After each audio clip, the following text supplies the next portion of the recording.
what's up? JC with Wrong and Strong, and today we're going to talk about tattoos. What was your first tattoo?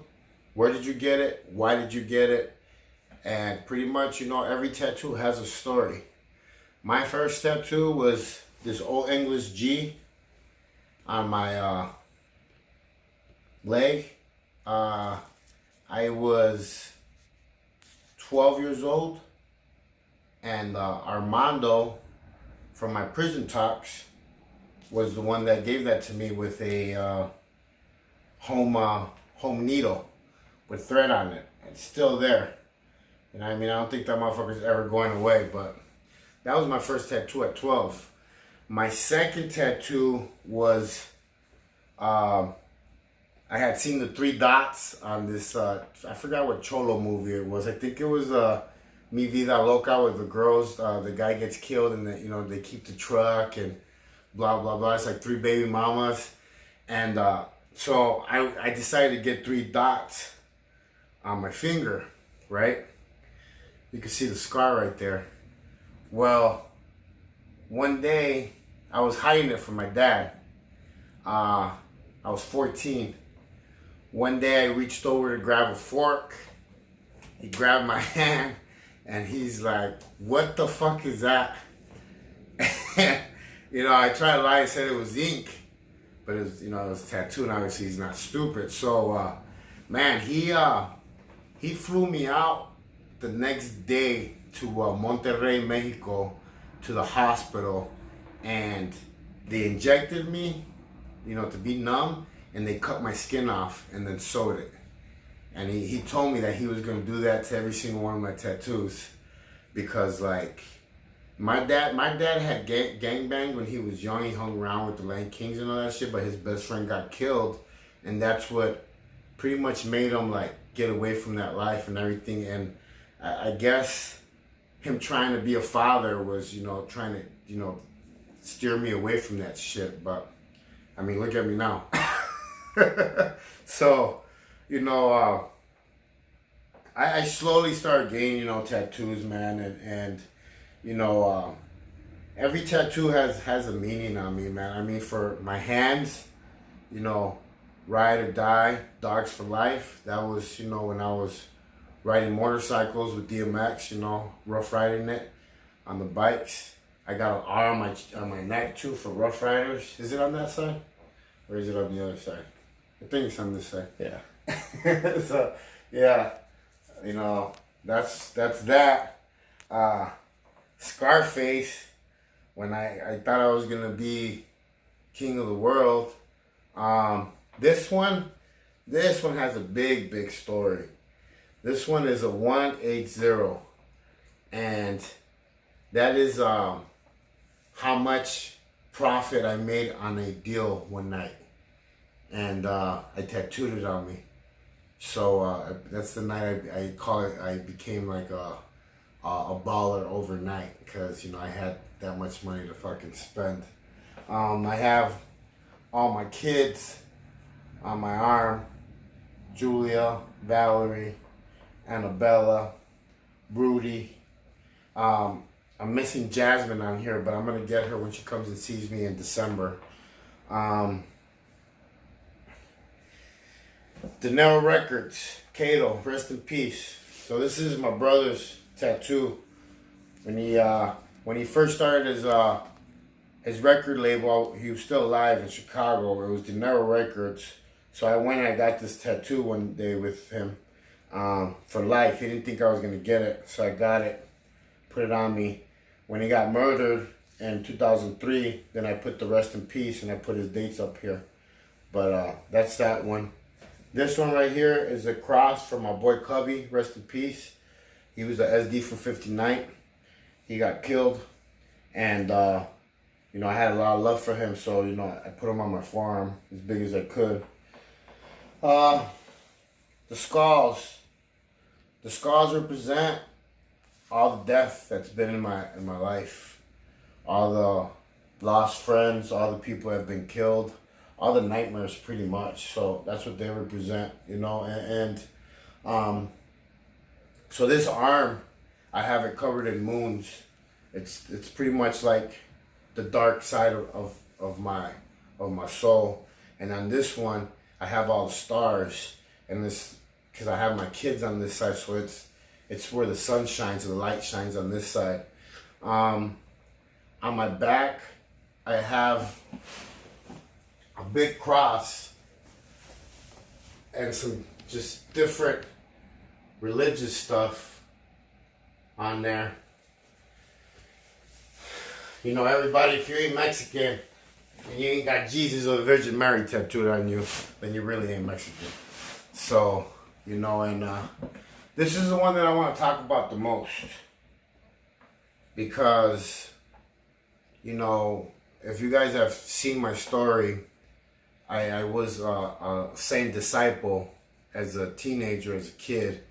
And then later on, you know, things went really bad. You know, they were trying to like kill me, rob me. Well, they did rob me. They did try to kill me. And I ended up going back home to where I grew up, and I became a Latin king. That same day that Cato had me violated in, we went to a tattoo shop in the hood, and I got a big crown tattooed on my neck to show my love and my loyalty to my new family. They didn't think I was gonna do it, and I did it as big as I could on my neck. And that was pretty much, you know, my newfound family. And I got the 25 on the back of my neck that represents the hood, 25th and Trumbull. So, you know, it was big for me when I went into the federal prison, and I decided to change my life and decided to pretty much cover up my gang tattoo. I'll never forget, there were my tattoo artist, it was this black guy, was covering it up, and the guard, the CO walked in, and the CO knew, like, I was already doing like a bunch of stuff with a lot of the homies. There was MS-13s there, just dudes that wanted to change. Like, they were in my mentorship class, they were in my fitness class, and you know, we would work out together, we would go to church together, we would go to education. If they didn't have GEDs, we would help them get them. And he knew what I was doing, so he came in. You know, I could have lost my good time, my drug program. I could have lost my whole 4 years from the RDAP program because of that tattoo, because I got caught. He understood why I was getting it covered, and he walked out and he said, "Good job," and he left. He's like, "Clean it up after you finish." So I took that as a sign that I was doing the right thing. After it was covered up, that night, you know, my cellie was out watching TV, and I don't know what took over me, but I fell to my knees, and I actually started to like cry, because I felt like I didn't know who I was. I didn't know. I was regretting covering it up. I felt lost. I felt like I had erased a part of my life with the other part of my life gone. And I was trying to figure out who I was that night.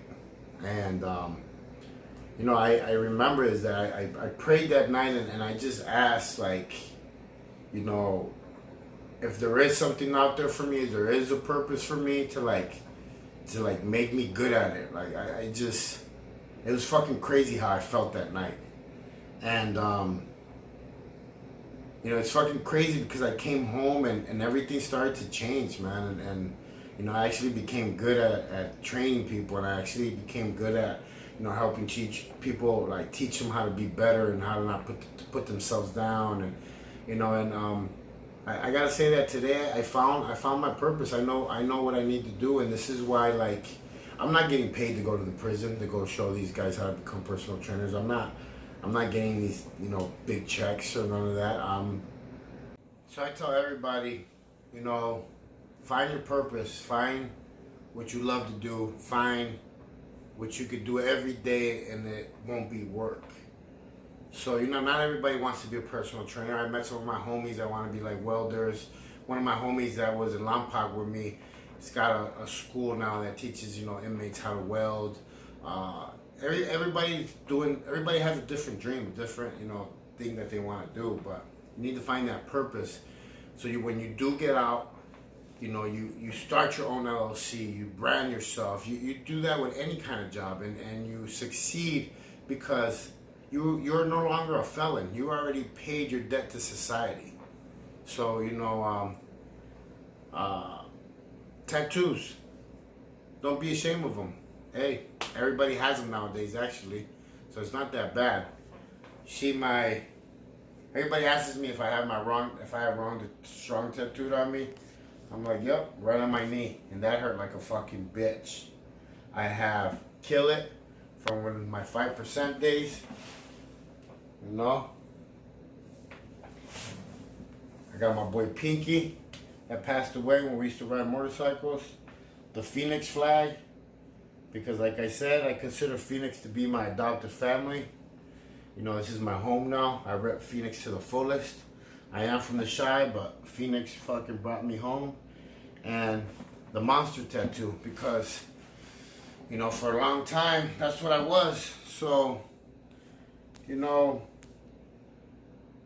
embrace your tattoos, embrace your life, find your purpose, and, you know, live life to the fullest, man, because when you get home, there's so much to do, and there's so little time. And if you don't live your day every day like it's your last, then you're gonna wake up one day wondering what if, and that's like the worst thing ever. You know, what if, like, don't live that life. JC, wrong strong.